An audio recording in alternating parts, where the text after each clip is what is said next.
right, now you can amplify it because we're going to take a little journey. So here we are in a typical classroom, but imagine if instead the walls could slowly start to sink down and disappear.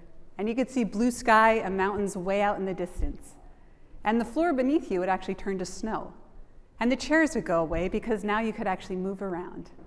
And although we're physically in Harbor Room E, as a group, we'd be out in La Rinconda in Peru. And as your tour guide, we could either ski down that mountain, we could explore the village, we could travel back in time and see what it looked like when the Incas lived there, or because this is an education conference, we could go visit one of the schools. And we could actually sit in that classroom, we could walk around the grounds, we could interact with the students, and we can observe the teachers in real time. And when we're done with that school, we can then travel the world and do this in a whole bunch of other schools. And we can actually bring students with us to places that would enhance their learning.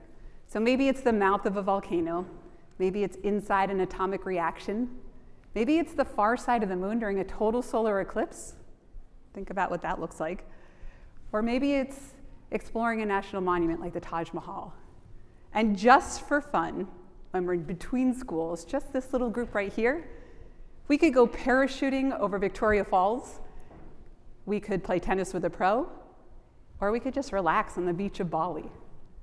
And when we're ready to come back to this conference room, all we'd have to do is take our headsets off. I was an educator for 10 years, and I still have one huge confession to make about that time, which is that I was terrified every single day. And not of the teaching part, I actually really loved that part, but of keeping my students engaged. Because my goal was never actually to make them mathematicians. It was to help them feel that adrenaline rush that you get from curiosity, in hopes that they would bring that with them and then become lifelong learners. And I know this sounds completely aspirational, and it's often overlooked in education, but it's extremely important, because curiosity is what motivates you to want to learn more about something on your own, to dive deeper, or to think about the way things have always been done so that you can find a better solution to do them. It's the first and what I think most necessary step to innovation. I actually think it's crazy that we don't know about 95% of our universe. That's a whole lot left to discover. And this drive to spark curiosity in learners stems from something significant that happened when I entered the workforce. I recognized that most grown-ups had lost that childhood-like wonder. Now, granted, I was an actuarial consultant for a big consulting firm, and we did have that phrase, death by spreadsheets. But slowly over time, I started to recognize that the opposite of curiosity is actually boredom. And contrary to what I originally thought, boredom isn't really about keeping busy. Boredom stems from doing the same thing over and over and over again. It's about not having access to experiences. But then I later realized that this wasn't just a grown-up problem. Over the course of my teaching years, I actually noticed two huge trends. I taught almost every single grade from K to 12. The first thing that I noticed was that the best inventors, brainstormers, and problem solvers were 7-year-olds, because they questioned absolutely everything. They saw things in a new way, and then they would ask about the function and purpose of every single thing in the room. To a teacher, it was maddening, but imagine if grown-ups did this in their workday every single day. Our innovation would increase tenfold. And the second trend that I recognized was that the death of curiosity actually starts to happen around middle school. This is something I didn't realize when I was going through middle school myself, but the reason it's so terrifying is that we're all hardwired to want to learn. We're all born that way because the future of humanity actually depends on it. Sometimes it's sparked by astounding feats. Or maybe it's extraordinary talents.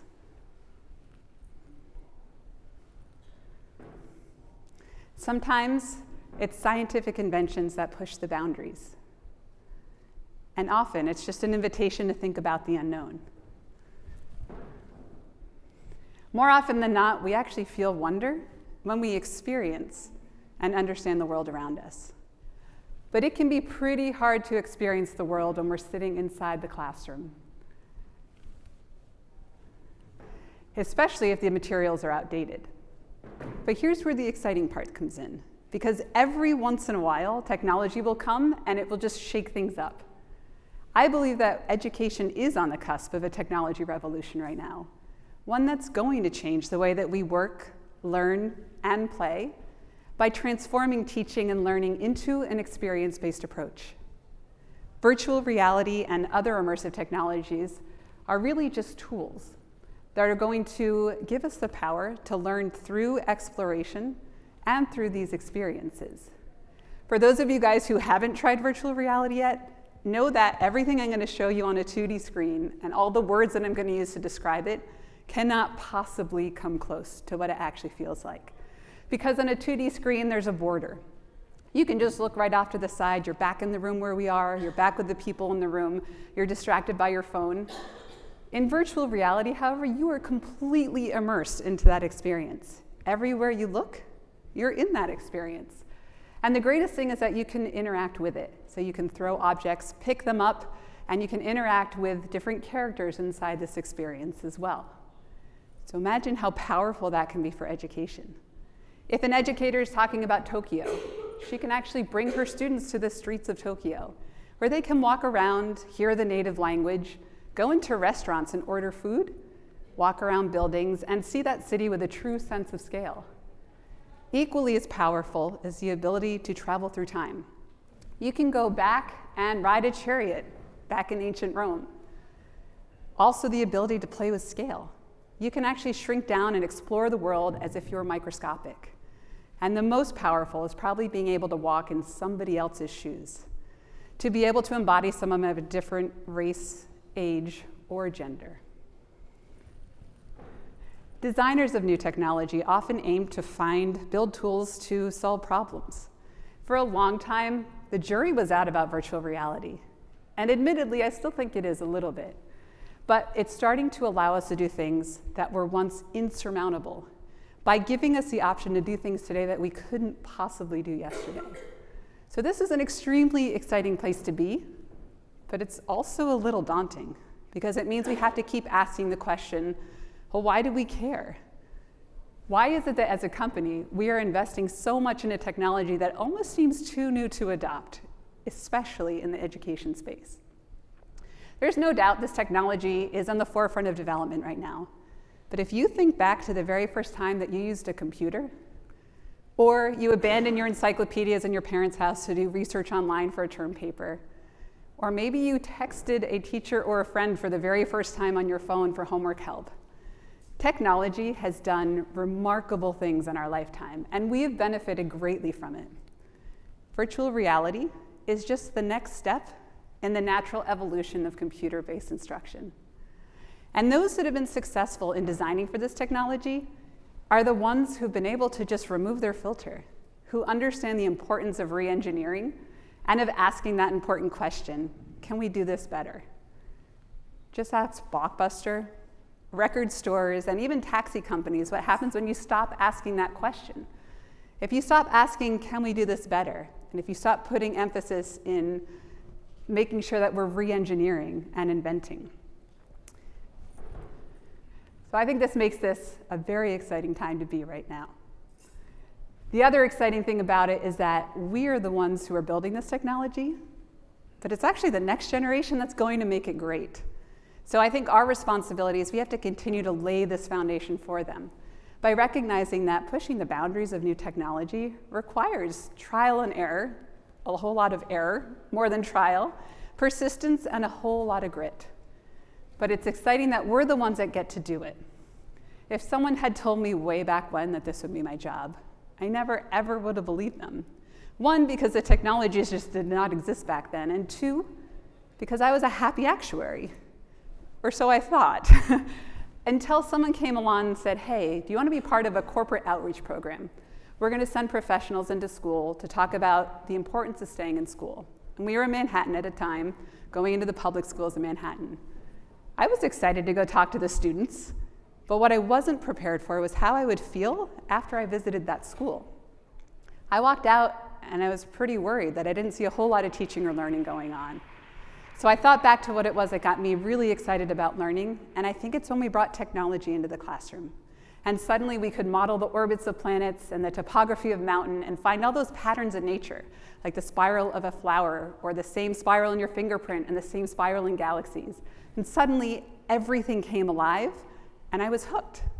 And so I was wondering, why aren't we bringing this down to younger grades, to high school and middle school? So out of curiosity, I went and I visited other schools and saw it was actually largely the same everywhere I went. So at that point, I wanted to be part of the solution. And I did what made sense to me and nobody else, and I quit that job, and I went to grad school so I could learn how to develop technology or curriculum with new technology. After that, I was able to teach for 10 great years, but every night I spent a long time trying to make lessons that were immersive and visually rich and brought the real world into what we were learning. And all I had were 2D surfaces, which were really limiting. So when I got to Facebook, I think in my second or third week there, I was lucky enough to do a demo of virtual reality. And the second I saw it, I knew that that was the medium for these kinds of lessons. And I feel fortunate I've been able to work in this ever since. But enough about the personal, because the other exciting thing about working with this technology is that I've recognized that it has 3 superpowers. The first, which I think is what most people think of when they think of virtual reality, is content. And so virtual reality actually immerses you into an environment. It tricks your brain into thinking that you're actually there. We call it presence. You feel like you're present in that environment. There's one really great example I like to give about this, where there are 2 skyscrapers and there's a plank between the 2. Your job is to walk across that plank from one to the other. You know you're safe, you're in a headset, you're standing on the floor, but your brain is telling you you're going to die, and nobody will walk across that plank. There's another one where you have to jump out of a building. It's a skyscraper, you have to jump off. I've tried 4 times and I still can't do it because I hate the feeling of falling. And so imagine how powerful this is when you can go ahead and explore environments and learn that way, or to learn through empathy and storytelling. So let's take a look at a couple of examples that you can see inside the headset. You can hop aboard mission ISS, and you can see what the Earth, Moon, and Sun look like in the same sense of scale that an astronaut would.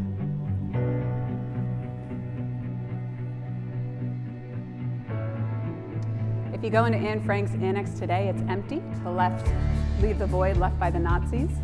They teamed up with us to recreate what it looked like when she and her family were actually hiding there. You can shrink down and explore the human body. Or, in terms of engineering, you can explore the pipes and the turbines of the Hoover Dam. And the use cases are endless. We're seeing that people are starting to use this for students with special needs, those who get overstimulated. We can actually remove sensors from their experiences. We can lower the volume. We can take out certain colors. It's proving very powerful with those who are dyslexic or have autism and need a slightly different way to visualize and learn things. And even for students who maybe don't have the use of their legs, to be able to run around and play in national parks, to ski, to bike again. And so the possibilities are endless. The second main category that we look at in education as being powerful is the ability to connect virtually. And so in virtual reality, you can go into worlds where either you meet up somewhere, you can have field trips with students from all over the world at the top of Machu Picchu with a teacher as their guide. You can have students connect to entire other classrooms. You can have students connect to experts. And for all those distance learners in college or high school, this is a way to not only connect them to the content, but also to that learning environment. So let's take a look at some of the examples of how you can connect inside that headset.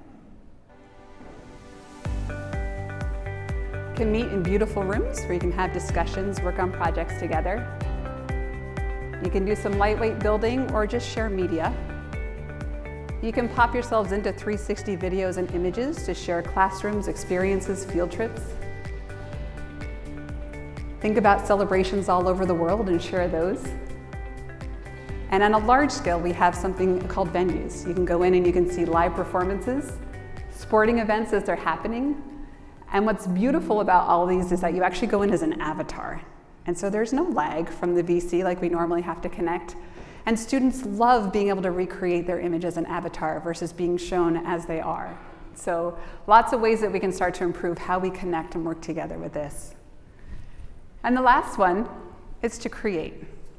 And this is, I think, one of the most important ones, because we don't want the creation tools to be accessible only to the technical classes. A really good virtual reality experience needs the songwriters, the musicians, the storytellers, and the designers. And so we want to make sure that these tools are accessible to all of them. We can go from something as simple as a 360 image. You could even just take a photosphere of the room and pop it into a headset and share it with someone, to a 360 video. Actually, I have a coworker who recently went on a big family trip to Egypt. And at the last minute, his grandmother couldn't go because she fell and hurt herself. So he gave her his Oculus Go, and 4 or 5 times a day, he would take videos of what he and his family were doing. Sometimes it was out to dinner, sometimes it was exploring the pyramids, sometimes it was just hanging out. And she uploaded those every single day and got to feel like she was actually there with them. So imagine this with students who can share their neighborhood, their culture, about where they live. From the 360 video, you can then add hotspots. So you can put in translations or music or connect through portals to other 360 videos. Inside the headset, we also have some creation tools. You can do basic painting, sculpting, and animation in the headset. And even if you just go in and you write your name in 3D and you walk around it and spin it around, it's a really exciting way to create. And most of the tech-reliant jobs of the future are going to require that our students know how to develop and create in 3D. And so this gives them the opportunity to start to do it right there in front of them when they're in the headset. And of course, beyond that, through coding, Unity and Unreal, with LiDAR and CGI and photogrammetry allow you to create really top-notch, high-quality, fully immersive experiences. So I want to show you just a couple of examples of how you can create inside the headset through animation, painting, and sculpting, as well as a couple of easy, lightweight 360 videos.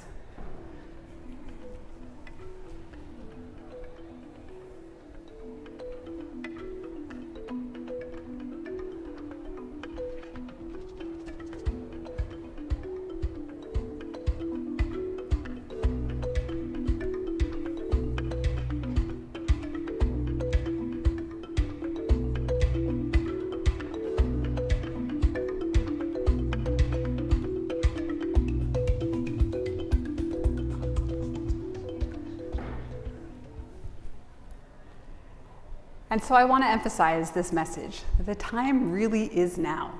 Yeah, there are a whole lot of things that we still have to solve for when it comes to this technology.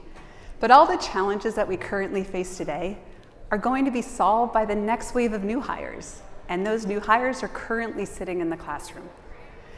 And so in order to help prepare them for the future, it's also our responsibility to make sure that teachers are breaking out of the traditional pathways of teaching, and that they too are understanding how to become creators and innovators and tinkerers so that they can help their students become innovators. I love this quote. We are digital immigrants and our students are digital natives. They're already fluent in this technology and they already understand the possibilities better than we ever could.